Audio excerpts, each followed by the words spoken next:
So we are doing this because there is a fifth album, Angels Calling, coming from Solence on October 3rd via Better Noise Music. Correct. So do you feel that you already know at this point that what is Solence all about? Because your albums have been pretty different, each one of Yeah. them that you put out. Yeah. We're all songwriters and producers, so I think that plays in a lot. So like it depends on what we're inspired by in the moment, I guess. Some albums have been inspired by some different types of music that we were listening through during that time. Other parts have been like we were inspired by different things basically. But I think that the one thing that kind of like always is that kind of like Solence energy, like that kind of like electronic, all those breakdowns, like it feels like it's really like we want it to feel like a punch in your face when you're listening to it. And it's like something that really gets you going and motivates you and have maybe you're able to lift a little bit heavier at the gym or whatever, like just something that gets you through your days a little bit easier. That's like our whole goal. So do you always know that what kind of like direction you want to go with the next album, or is it that when you hop into the writing process that there's one track that basically comes out from you and then that is the like the deciding one that where we're gonna go next? That's a really good question. It's very different because we do things differently. Since we produce and write everything ourselves, it's basically also there what we're inspired by. So maybe David has heard like one of those like I don't know like 2000s dance tracks with pianos or whatever, and then there could be one song that's like more leaning towards that. And then maybe I've heard like a ballad or something like that from another artist, and then it could be a song related to that. So I think the main thing that really puts it all together is like either if it's inspired by this or that, it's like still the electric guitars, we still have the sound. It's like we try to put it all together and still make something that we love. So the songs are kind of like similar, but they're not at the same time. It's weird. Is it difficult to sort of have the red line if there's like so many people who have like so different like influences in a way? Yes, I think so. I think it's difficult. Did you write a lot of songs when you are in the end making a song like an album of 10 songs? Do you need to write like 30 before you sort of started like narrowing down or? Yes and no. So basically what we do is that we kind of like write songs. So let's say that we're starting a song, right? We could write a ton of different versions of the verses, of the choruses, of the pre-chorus of that thing. So we write when we do write a song, it's like it's 100 different versions that sums up into that final version that we have. So I guess you could say that we do a lot of trial and error, but it's more like in the production process. So I get a track from David. I sit here with my mic and like try some different things. Maybe I call him, be like, oh, this part really works well, but we want to like, can we change out this part because that feels like it's a little bit slow or whatever. So it's all trial and error, but it's over a time where we're working on one song basically.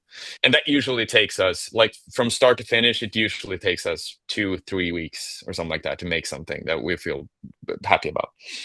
So do you still remain on the same page when you are doing that and like balancing with ideas and experimenting Always, or is it always. like somebody who says that no we should do this and then you're like no we should do that and No, it's all experimenting. So it's okay. like there's so many versions, and it's like we won't like we're not happy until we have something that all of us feels like, oh, this Okay. is great. We're not that precious. It's not like, oh, I want it to be like this. No, I want it to be like this. It's more a collective truth when we hear a chorus that all of us are like, yeah, this is so sick. Like that's the feeling that we're after, basically. So we just keep working until we're all happy. And if it's 2 out of 4, then we're not gonna stop. Like it has to be all of us. Like already mentioned that you have like very different songs. So how important it is for you that you are not like locked into some specific genre, that you are able to do and combine all these types of music that you want to combine. We're so nerdy about sounds and songwriting and producing and like just rock and other genres in general. So I think that from us, that kind of like mix between genres that actually comes natural to us. So I guess that the mix of genre is kind of like the Solence genre because we like if we would do something else, then we wouldn't be us. Like this is what it sounds like when we're making music. Like we don't think about like sit there and being like, oh, this part should be this way because it's fitting in a genre or whatever. It's more like we're just making things and whatever calculation works in the song that works. So do you always get inspired by other genres, or do you get inspired by like those basically metal chameleons like Bring Me the Horizon, Sleep Token, Electric Callboy, etc.? Are those like also influential bands to you?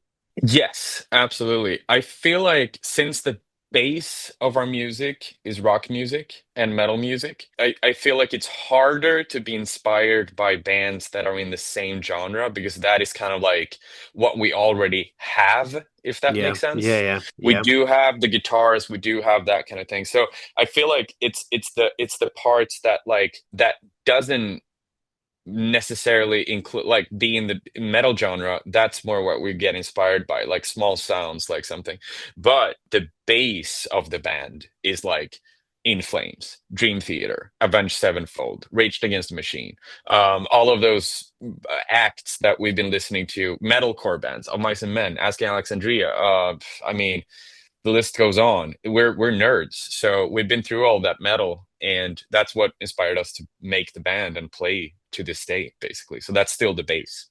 But you rather stay like outside the box and try to like reinvent and do something new instead of following what everyone else has done or someone has done before. Yeah, because we get bored. Like we're if we want to like we want to start a new song, it's got to be something exciting. Like I don't want to sit here and be like I'll do the same thing again. Like I it's like you want to do something that feels exciting to you. And for us that might be experimenting and trying different sounds. So yeah, for sure. Is it difficult to decide like what songs you're gonna drop as singles? Yes, it is. It is. It is really difficult because we do a lot of the songs are very single-ish, even if they're album tracks. So it's extremely, extremely difficult. For me, I always have like a release plan in my head when I think about like all the songs on the album and what's gonna work and what's gonna not work and all that. But working with a label has been like taking away a lot of that as well. So they can like decide on whatever singles they want to put out from the album. So that process makes it easier. I'm usually overthinking everything like a hundred times before I get to getting results. So that's easy. Was there like some specific tracks on the upcoming album that was sort of like the center of it that you started like building around it? Or how do you normally compile the album itself? Does it vary every time? Can you start from the like first track and end in the last one, or do you kind of pile it up like each time differently? Yeah, very differently each time. I think for us it's like we just do one song at a time. So like we started with Where Were You, then I think we did Monsters in My Head, then I think we did Angels Calling, then I think we did Mess, and then it kind of like the list goes on basically. It's more like we just do one song for 2, 3 weeks. And then when we have 10 songs in a batch, like that's the album. But you don't draw it in your head that this is like a middle track of the album, and that way that it sort of just like creates itself in a way that it's natural for you. Not when we do the actual songs, not then. But when we do come to that point where we want to put the album together, then we have then we do some interludes, we do some intros, outros, kind of like we do extra songs that might be shorter or like demo versions or whatever. So absolutely, we kind of like make the songs that we feel really happy about, and then we kind of like give them the world that they're gonna live in through interludes and all of that. Okay, so you still kind of think in an album way, even though you are writing singles. Yes, and also like the since our lyrics are pretty similar, since we write them ourselves, like it comes through us. So the lyrics are easy. There's not gonna be like a Celine Dion love song and a like a Cannibal Corpse lyric on the same album. It's like, it's basically like we have the lyrics that we like, and we do the songs that we like, and that kind of also like brings it together so it's not too all over the place. But is there some kind of like loose themes, or is it just that you write one song and then it turns out also lyrically how it does, and then you move to the next one? And Correct. And often like if I get like a track from Davia that I wanna write a chorus on, it often like I can sit here and be like, and then it kind of like starts to form words. So also like it's very it's a lot through improvisation and that kind of thing also. Just like what comes out, you know. I tend to write a lot about angels and demons and devils and shit like that. So I don't know. Maybe I'm I'm crazy or something. but is there like some specific like TV series or movies or something that gets you that like inspiration on, or We're all like superhero movie fans. okay, So I feel like that's maybe something that really we like everything that's a little bit like extra, you know, extra yeah, strong, extra fantasy, extra cool, extra action, all of that. So I think that like we're like video games, we like movies, we like all of that. So I guess the music is very inspired by those kind of like almost like science fictiony themes or feelings, I guess, what that you get when you consume those things. has there been like some specific thing that has inspired lyrics on this upcoming album? Yeah, it's a lot less emotional on this one. It's a lot more like get going, you know what I mean? Why? Um, I think it's because we felt that we wanted to do something that was really powerful. Okay, Like something that was really like not too inwards, more like, you know, we wanted to make like we have an album called Direction, and a lot of those songs are like super fast and super like electronic. We wanted to make kind of like something that was inspired by that, but also included everything from the past records as well. So I feel like this time it's a lot more like, come on, instead of like, it's okay to feel this way or whatever. do you feel that the outside world has somehow like influenced that and the times we are living in, or do you still want to write like happy songs always, that you want to sort of take that shit outside from your head when you're doing it? I think we write songs for ourselves. And when we do stuff musically, it's like it's so hard to write and being in the music industry and just in general, I guess the older you get, just being a human. So like I feel like we write things that would make us more pumped. Like Okay. basically, so that's kind of like it. So I guess you could say that we're inspired by the world. I mean, like if we're surrounded by negative things, then we might want to be something that you can get a break from all of that and listen to some Solence and have some fun, you know? Like that's I think that's absolutely something. But also like if I would sit here all day and being like super negative, it wouldn't be the same for me. I want something that makes me feel like I'm pumped. Like I want to sit here and be like, holy crap, this is awesome. So So, I think we do it for us. so has that always sort of remained the same for your band, that you want to create albums that makes people like want to have a good time and want to be happy when they're listening to the songs? It's different depending on the time that we're going through. But in general, I would say that we would be considered as more of a high energy and motivational experience than something that might be like if you're comparing us to like Bring Me the Horizon when they play like Drown or something that's a little bit more emotional and a little bit more post styled. We're more of a kind of like punch in the face. Let's go like that More kind of thing. more like Electric Cowboy, that let's have a good party on and party not 90 minutes and then we leave and you continue the party in a way. Exactly. We're not like, especially live, we want to bring that experience. Like us live is like something that's not, there's not a break. You're getting the full experience right there. So definitely live. Electric Callboy has done so amazingly with like having a very specific message. And I think ours is a little bit more scattered, but absolutely. We wanna bring that kind of like energetic feeling to the crowd. Absolutely. Like you said that you have now played way more live, and obviously the upcoming album is your fifth one. So do you feel that that sort of experience that you have with the live playing has somehow influenced the upcoming album? Do you sort of know more well what works live and what not?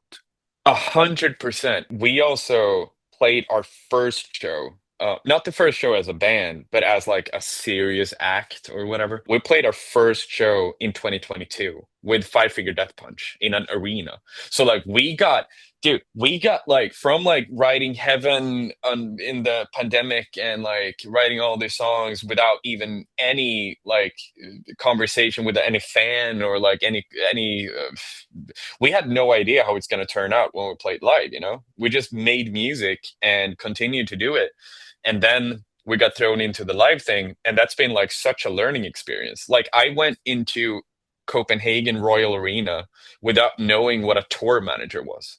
Like I have no idea about any of those things, or I had no idea about any of those things. So for us, it's a huge learning experience.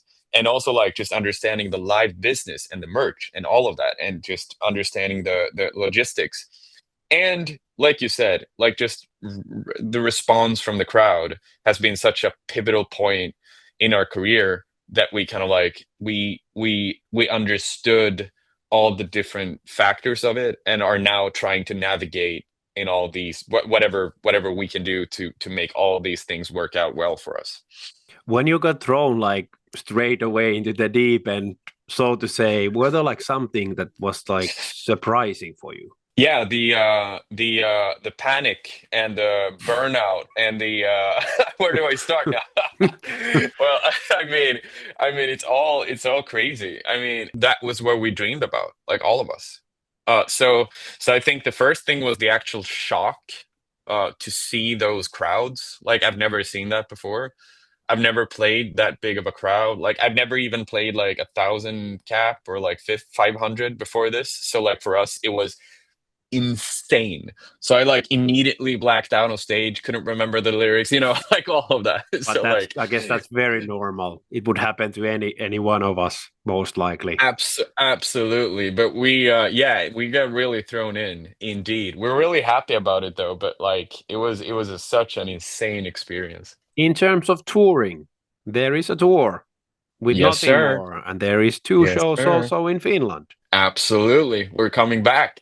So, what can we expect from you, and what can our listeners and watchers, and however they want to consume this afterwards, can expect from the show?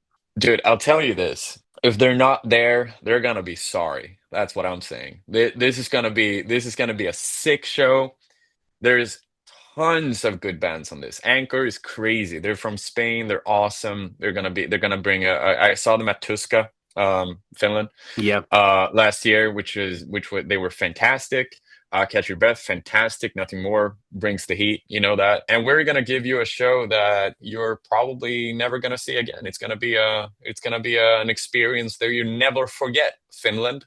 So come on over and have some Solence action. Let's go. So, before we wrap things up, a little bit about the future. What does it hold overall for you guys? A lot of touring, a lot of headlining at this point, a lot of albums, a lot of songs, and a lot of Solence content. That's what the future holds. We're going. We're rolling. Hey, thanks a lot for taking the time to talk with me, and all the best for the release of the upcoming album as well as for the upcoming European tour. Anything you want to say as a closure to all the fans watching this afterwards? Now, I just want to say thank you so much. I want to say thank you for listening to us. If you haven't listened to us, go check us out, and also go check out our Finland shows. I mean, it's gonna be sick. So come on over, join the family, and let's have some fun.